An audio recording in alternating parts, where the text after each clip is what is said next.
düşünme dalını, mənə bu dünya malını aparan adam göster. Tapanda imkanını, ecel kesir yanını, bu dünyadan canını kurtaran adam göster.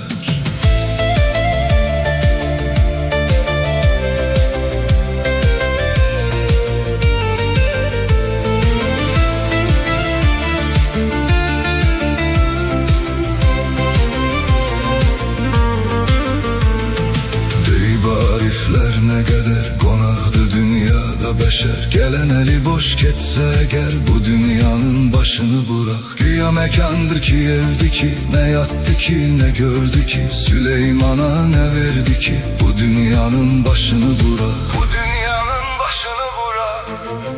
Yok hele bir bende, mesele sende mende, biri günah eleyende kızaran adam göster. O sana veren yükle, dayan sonunu bekle, oyun bas felekle, bacaran adam göster.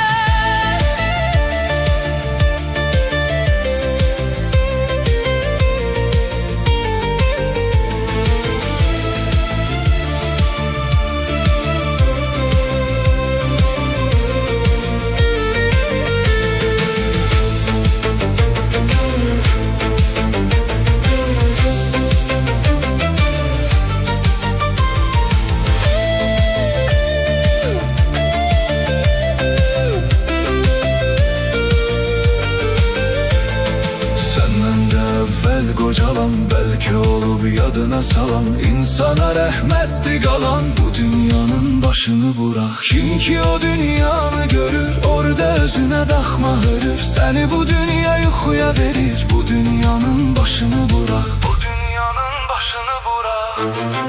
Felek çoxunu yıxdı, kimisə xoşbəxt çıxdı, saçlar yok vaxtı, ağaran adam göster.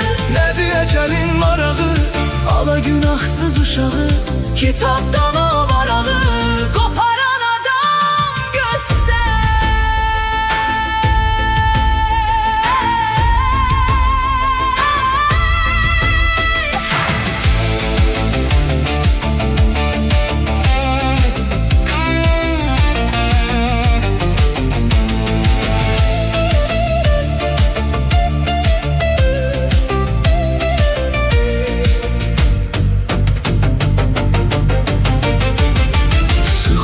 Saqqalını, heç düşünme dalını, mənə bu dünya malını aparan adam göster. Tapanda imkanını, ecel kesir yanını, bu dünyadan canını